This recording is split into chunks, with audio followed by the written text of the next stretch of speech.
Welcome to the Business Spotlight series. I am Everardo Resendiz, known around here as Coach Ever. I am a certified executive and business coach and action coach in Northwest Louisiana. Today, I have Alan Navarro with NAFCO Construction LLC as my guest, and we're going to be talking about his business, the journey to business ownership, challenges, best practices, and share a peek into what it really is like to own and operate a business. If this is your first time on the channel, be sure to like and subscribe so you can get notifications when we drop new conversations just like this one. And so, Alan, welcome and thank you for being here today. Oh, you're welcome, man. Glad to be here. Alan, will you share with us a brief overview of your background and tell us a little bit about your business? Yes, sir, definitely. I guess a short snippet on the background. I had about a 20-year stint in the equipment rental industry. So we're gonna call that's the part of the my first part of construction experience that comes based on the equipment. But in the last 5 years, we've been in the commercial and residential construction sector, primarily Mhm. in steel engineered buildings, pre-engineered buildings. So we're doing, turnkey services as far as from the ground up. So it's kind of where we came from and where we at currently. Right. And so, what got you started into this line of business? I know that you were in the equipment rental, and how do we make that connection? Why these? Well, it kind of in life sometimes it takes you in some different paths. So just a short story in the equipment business. It was something that was a special probably industry to me. I came up from the very bottom. I started out pressure washing equipment, changing oil. And at some point, I worked my way through inside sales, outside sales. I managed a location for a corporate company. Then moved on to a little mom and pop and then did my own at one point that actually I call it, as I say, a crash and burned, and I was very good in that industry, but sometimes timing and resources and investors, it just didn't, it didn't line up as I needed to at the moment, and it just didn't work for whatever reason. So coming through that, I had a steel director customer, that we became friends. He's in a part of Louisiana, and he put it in my mind basically. He's like, man, why don't we partner up? And he liked me, the sales ability. I've got a strong sales background, and he's like, we could probably do good together. Well, so I kind of put that in my brain, but we never actually partnered up. But what he did do for me, put the idea there. So and he actually helped me get my first project. First project, we landed three, I want to say it was around 11,000 square foot, two-story medical plaza buildings in Covington. All So right. he connected the dots there. I went out there and met with the client and didn't even have the contractor's license at the time. And he's like, look, man, I'll give you the job if you get your license. So I already had it set up to take the test the next week.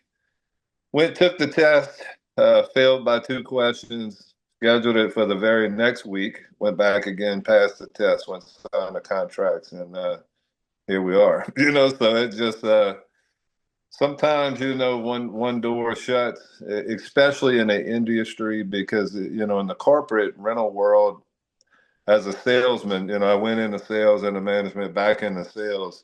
They measure how well you do amongst your peers. So between Texas and Louisiana, I often ranked in the top of Louisiana and only under maybe two or three in Texas. And this is probably in like 2010, 11, Odessa, Texas, and places like that's booming with Right. the inland oil fields. So just in a nutshell, I was good at selling rental equipment, renting on job sites, things of that nature. So just life sometimes, even with your best, that may change. So it took me through that path, and it took a few years, to kind of regroup and to get into this. And if we kind of fast forward to 5 years, I'm gaining some ground in this business. Obviously, I'm using the things I learned along the way. Um, I thought about this, even though not knowing what we would speak about today, but For people that may want to start a business or do anything, sales is probably the most crucial skill Yes, that we learn because no matter what I've done, it's been a big part of it. And I even thought on my ride back here today, as I just left the job site in the storm and rain, my sales probably goes back way before I even knew what I was doing. In junior high, it made me laugh. I sold candy, I sold gum to kids. I remember selling probably uh, 25-cent pieces of gum and I say you six for $1. So it just made me laugh. My sales ability, it's been out there for a long time. I've got some yeah, training on the way, but it's, done big deals, small deals, and even sold gum at one point. But I guess, the journey is always ever changing, so to speak. So that's I'm right. 5 years old. Coming right into 40, I was at the rental business, so I never would have dreamed this is what I'd be doing. But it's been a great change, um, and it's kind of given me a new passion. So Love it. I absolutely love it. Well, tell us a little bit about what the ownership is like. I mean, are you the sole owner? Do you have any partners in these? I do have a partner in it with me that I brought in after I started it. She does a lot of clerical things for me, but as far as on the day to day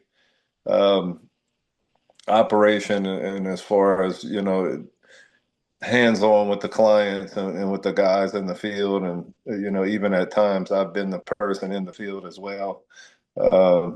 Just this week, I went check on a job and kind of inserted myself in there where I needed to help speed things along. So it's just, you wear many hats, put it that way. That's right. I'm a small size construction company, but we do some fairly big projects. Like anything, if you build it yourself, you got to be kind of lean and mean as long That's as right. you until you have to bring in those people and do those things. So that's kind of how we operate, at the present time. Yeah. All right. Well, let's move on to what makes your business so special, right? Who primarily does your business serve? I mean, if I were in the audience, how will I know if I'm a good fit for you or for your construction services?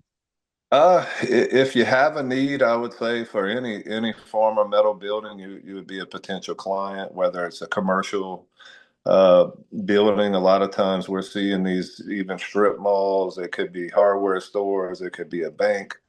A metal building's, partially it's all metal, but the facing doesn't have to be metal, just the main structure. So you'll see the front stucco brick. It'll look like a conventional build. Um, Metals, it's got some benefits to it. It's fireproof essentially. You don't have to worry about the termites eating the metal on the main structure, and it goes That's up a right. lot. So I guess pretty much anybody in between a individual looking for a shop in their backyard, someone looking to build a house slash barn dominium, or somebody with a commercial space, be it just being storage or for a storefront, we can accommodate all those people, and we have an option for them. We do pretty much every style of metal building there is, whether it be metal framed or even we have one post frame, which is a wood frame option. So if it looks Right. like metal on the outside, we can do it pretty much for anyone. And so, your service area, where are you located? How far out do you go? I'm out of our home base is in Patterson, Louisiana, which is roughly the best way to explain it to people, we're probably an hour from New Orleans and an hour from Lafayette, on the southernmost part, and an hour from Baton Rouge. So I would say anywhere in between from New Orleans to Lafayette to Baton Rouge is our ideal service area. We will go outside of that, we if it makes sense too, and we feel like we could do the customer. Um, we definitely can do them a good job, but if it'd be cost effective for them to use us, from a certain distance out. So, All right. And so I'm sure you're not the only construction outfit in the area that deals with metal construction of this sort. So what makes your business unique? Why would Uh, people choose to work with you rather than anybody else around? I'm gonna say, hopefully this doesn't come out bad, but me, So the customer deals with me usually start to finish in most of the capacity. And being that I own it, I put a different emphasis on the level of service that I'm gonna provide. I kind of walk them through the process. Just example, if it's a residential customer and it may be a shop in their backyard, and they might have always wanted a shop, and the shop just for round numbers might have cost 25,000, which to some people is not a lot of money. To some people, it is a lot of money. Right. Uh, they want the level of detail and attention of someone that it's important to, and it's not any. It's probably most important to me. So when I handle the customer, they appreciate it, and I try to treat them, the same way I want to be treated when I buy something, And I've been like I said, in the sales industry most of my life, so at this point, I've got a good idea what it takes and what the clients are looking for. And in a nutshell, it's just basically doing what you say you're going to do and providing So a good service. there's a level of personalization to these because you're the one, facing the customer and making sure that they are okay. Correct. Because construction Def- projects are always, how do I call it, unpredictable. right. Yeah. A lot of things can happen. Things can change. And they want someone they can trust that's there and stays steady the whole time. And it's like with everything, it's solving problems, basically. But coming in and addressing anything head on, in the sales side, I learned a long time ago that honesty was the best way to go. You get people that'll sell these, big dreams and different stories.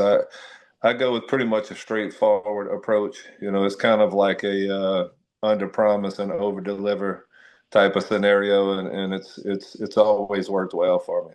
So Very, very good philosophy to have. Okay. So, what is one thing that you wish more people knew about Navco construction?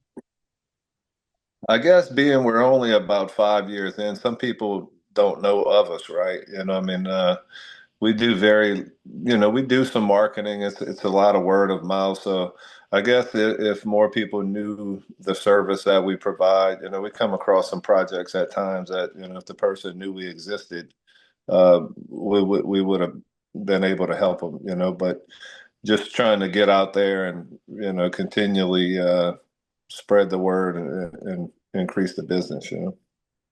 So that leads me normally to the marketing question because it's a vital part of every business, right? And often it's an area that business people struggle with. There's a lot of moving parts to it, right? So I'm always Yep. curious about what do you do besides the word of mouth portion of it to get your company seen out there for people to find it. We do a little bit of, marketing on social media right now currently. We're always trying to test those markets, but at times it's, depending on your product, and it can be very expensive, I guess, to land in front of the right client Right. there. So we just we do a little bit personally in the social media space. We do some in the marketplaces, and uh, we're dabbling with some Google ads and things like that. But by far, our most our best route has been still word of mouth, and having conversations with people. I try to talk to people everywhere I go. You never know where There you where go. That's right. I mean, it takes a lot of networking to get your name definitely out there. always wearing something with my logo or information on it. Like as you can see now, this is not a Navco shirt, but it's just a little spin on our tube style building. We haven't. It's another company, but we haven't done anything with it. They're kind of all in the same, but the name of it's Metal Building Masters. So I'm always wearing something that leads to what I'm trying to do. And, I've been approached in different places where somebody reads it on the back of a shirt, and asks, hey, did you do this? So you never know, where people's watching. I also post a good bit to my personal pages. where you can see people looking at your story and different things like that of a project.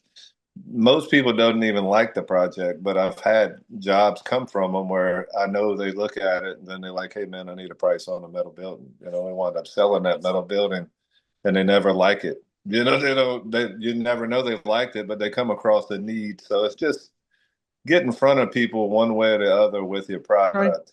That's You right. can, That's right. you'll Okay. definitely. Let me ask you these. What approach do you take to tracking your leads or the people that inquire? I mean, you have a CRM. Do you use a system to record all these? Man, I wish I could tell you that I did, and I do come from a corporate background, so I am well aware of, a CRM and all of those things, but I'm still, I don't want to say old school in it, but we putting it on, in my notes and in the reminders and things. So I'm pretty much still tracking it, the old way Hey, now. this is very common, Alan, in the small business world. We do things that we know how to do.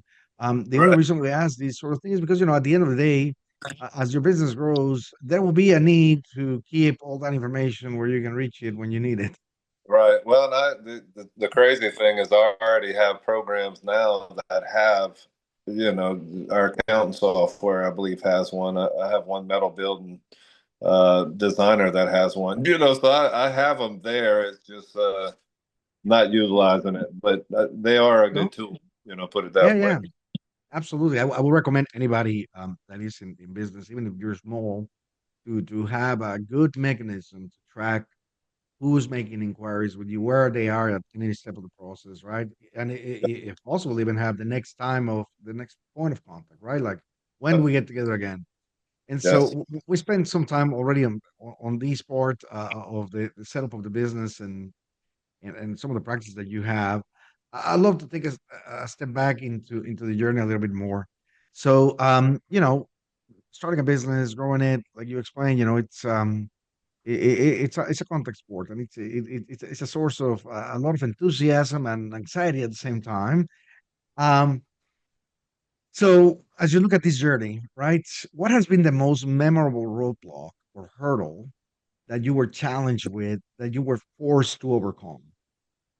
And I'll say this in the beginning, and anybody who has a business, probably big or small, cash flow is always a hurdle. Uh, this business was pretty much started on a hope and a prayer. And, I know Yes. that's just an old saying, but it's literally I started it with hardly no money. That first job I told you I grabbed, the guy paid me weekly, which I worked for cheaper to get paid weekly. And then after that, I worked. If you're familiar with this, I don't know if you will be or you won't, but I worked through a factoring company, um, factored invoices, and today it Yeah. probably I wasn't able to get off of that probably till between year 3 and 4. Uh, it was tough, So that's probably one of the biggest challenges right there is to be self-sufficient, with the money, because anything you're going to do, even if you sometimes come from that industry, you're going to make mistakes that cost you money, and sometimes you don't have the money to cover those mistakes. That's right. So That's right. that's probably some of Hey, the hardest things that for, I've overcome, and like anybody, I believe anybody who does this, who's an entrepreneur, will tell you at some point they've had thoughts about quitting. So it's it's something that we know if you study the course and you don't quit and you keep fighting and you stay in there long enough, you're going to learn from your mistakes and you're going to come out the other side. But it's definitely nothing that anyone could probably no. prepare you uh, to get in there and do. You know. So this is one of the lessons that we learn in business ownership. It's the nature of cash flow, right? And you did have the opportunity to work with a factoring company.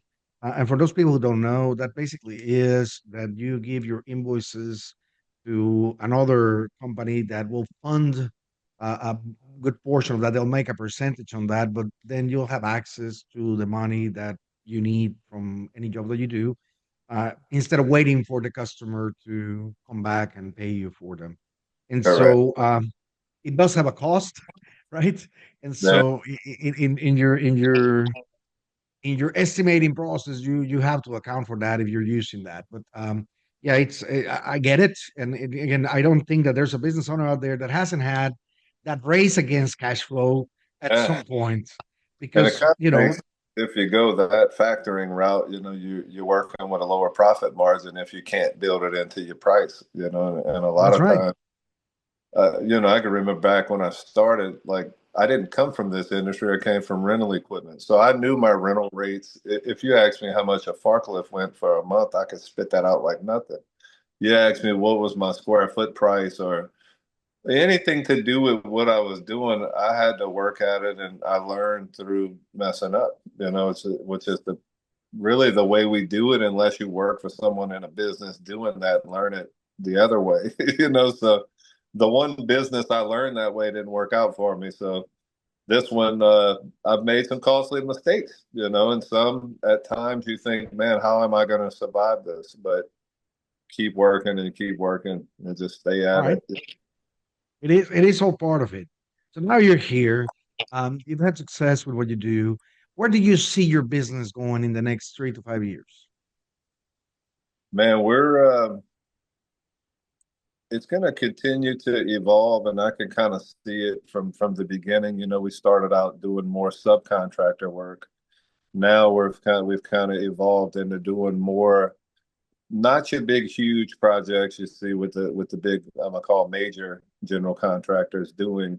We're doing the small kind of independent private owner projects, but I believe we're going to kind of keep shifting. And we had a meeting yesterday on a smaller project, but we'll start doing some turnkey services. And what I mean by that, right now, most of our turnkey is if you want a shop, per se.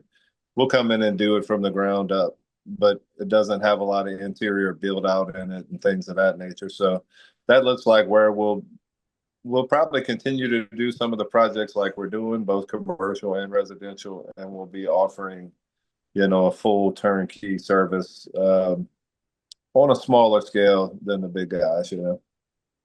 Very good. Very good. And so as we start wrapping up, okay, because we have covered a lot of ground in this conversation already, I like to give some more emphasis to where you need to go with these, right? And so, Right, when you're building a company and you're past that 5 year mark, right? The opportunity comes along to bring people along with you, new people on your team, to add people to leverage, right? right. What has been your approach about the recruitment of people, finding the right people to come in and join your team? Right now, I've probably all along focused more on the skilled labor side than bringing in people on side of me. Um, I don't know if that's the best way to do it. It's just been my way to do it. So up to this point, I've constantly tried to improve the caliber of workers that I'm getting that's actually doing the trades for me. And in some cases, I work right on side of them. So I haven't brought a whole lot, I guess, on the inside of the team, from the inner workings on the back side, but more so out in the field that's doing a lot of the work. I'm pretty much just working 60, 70 hours a week on the other side, estimating, Yeah, coming up with procedures and things of that nature and ordering material and buildings and doing contracts. And so just that's what fills my evenings and weekends and, as much as it takes, to that's the other thing that I guess I'll say it just comes to mind is for anybody looking to owning their own small business, it's going to take a massive amount of action, to get in it. There's probably a few people, and I'm sure we can Google them and find them that get lucky, maybe making videos, or selling a product that just catches fire. But the most of us, it takes a lot of work for a long period of time to get where we're going. And even like I said earlier with the rental business, doing it for myself, sometimes we fail at a few things before we get to that thing that works for us, you know. That's So right. it's it's not a sprint for sure. It's a marathon. It's something that you got to do day in and day out, even when you don't feel like it, when you want to quit, when you're not sure why you do it. You know, you just thinking back, you know, 2, 3, 4 years ago at times, some of the thoughts that I had, you know, because I easily and even family members have asked me at times, like, why don't you just go sell for a big national rental company? They make good money, and they do. But something in me has something that needs to do more than that, even though at times it's harder than that. You know, I mean, That's right. if you That's ever right. done sales in your life, you know, I've had sales jobs where you take people to lunch every day. You could play golf a time or two a week. You might go fishing. I'm not living that life right now. I work 6 to 7 days a week, you know, so I'm Right. not, I do go do a little hunting, you know, in the winter time, but outside of that, this is what I'm doing, you know, I'm That's right. building and it's taken everything to do it, you know, really. So it's a high level of commitment, you know. At the end of the day, I believe as an entrepreneur, if we get where we're trying to go, there can be a great reward, but I don't think we're going to accidentally get to it. You know, I think a lot of times it's people doesn't really see, you know, the guys that are already there, what they did to get to it. You That's know, right. they may see what they have now and the things that most people believe it means to own a business, you know, the benefits of their hard work, but they didn't see the times, you know, like we said earlier, that they didn't have money, they wasn't sure how they'd make the payroll or the sacrifices that they made to get where they was going, you know. So it just They really don't know what it's like to be on the red yeah. for months Yeah. and not know where you're gonna get that next, And I'll be car honest, payment. you know, I several years ago, I remember posting in a marketplace ad free, you know, just a marketplace groups to do a roof on top of a trailer, you know, can do trailer roofs, can do a concrete job, and grab the job here and there just to bridge the gap. You know, like Right? what would have happened if we didn't get it? I don't know. You know, but I literally have been in the office at times by myself, just thinking and trying things. And you know, we won't hit super big on spirituality, but I pray to the good Lord, you know, to help me. You know, so um, We have to. I I agree with believe you. He as well. So it's just it takes everything. I guess is my point. Uh, the cost is going to be everything. You know, so it just I don't know that there's probably any greater reward than seeing something that you can personally build yourself. But it's going to cost you. You're going to have to work hard at it. It's That's no right. other way. You know? And as you grow, you're gonna see that those challenges become a little bit more sophisticated, and you Oh, need oh, other people in there to help you kind of reach those gaps. mhm. And getting to that level, that's that's like anything else, is a big challenge. But we've talked about these things, and that's a core of these podcasts, right? To really put out there that it is this business is a contact sport. You don't get to sit behind a chair and just direct things. You got to get in there and get your hands dirty at some point, and there's a lot of uncertainty with it. There's a lot of reward because it comes with high risk. But man, I I'm impressed. This is very very cool. So good for Yeah. you, Alan. Well, look, I have a few rapid fire questions I would like to get through just to get those tips for everybody. So quick top of head answers for each. What would you say is the key to success for you? Man, consistency. Just staying at it. You know, and if you're selling something, you know, following up with the client, responding day in and day out, you see people that don't show up. You know, they may That's right. call whatever it is they have, they don't answer, they don't go check it on whatever it is. Be consistent and show up and you can get it. There you go.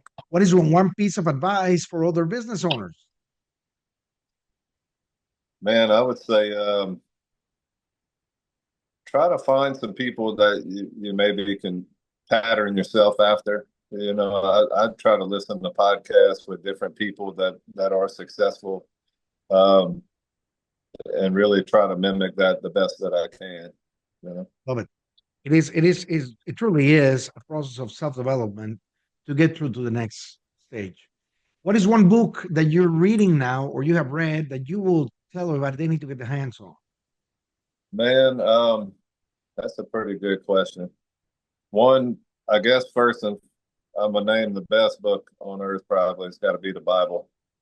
I don't read it as much as I want to, but lately I've been reading it, so I'm gonna throw that one out there first.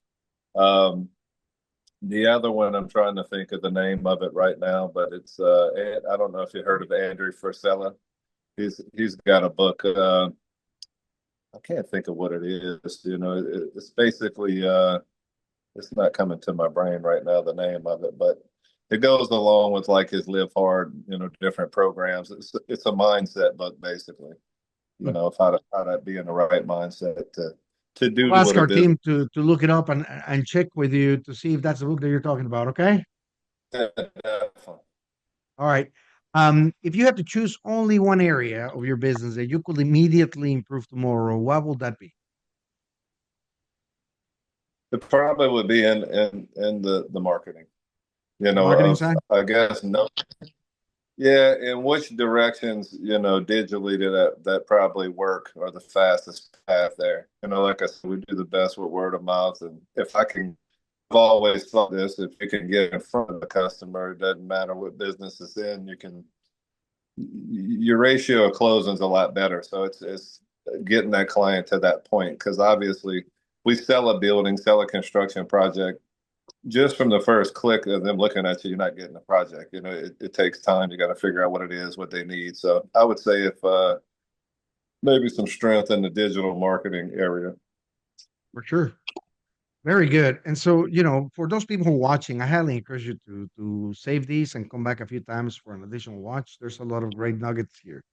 But before we get into the final question of the day, Alan, um, how can other people learn more about you or your company? How can they get in touch with you?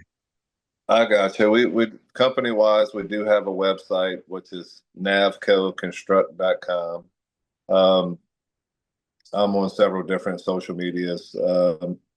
But I guess I'm not that big of a social media guy to where I even know all the names to them.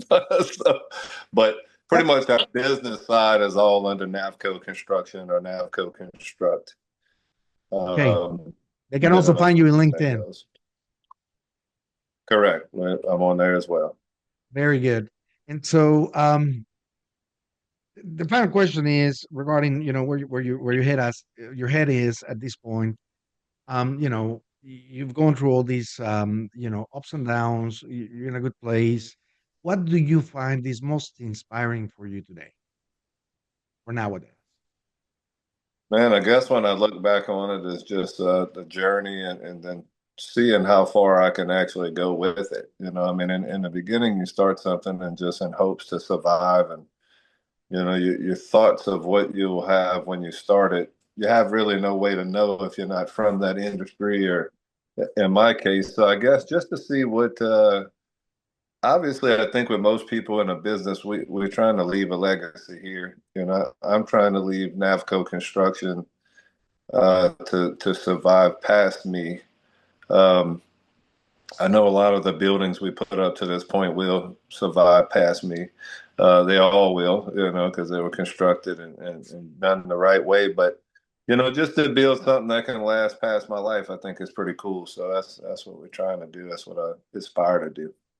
Absolutely love it. Thank you, thank you, thank you, Alan, for joining us today and sharing all these with us.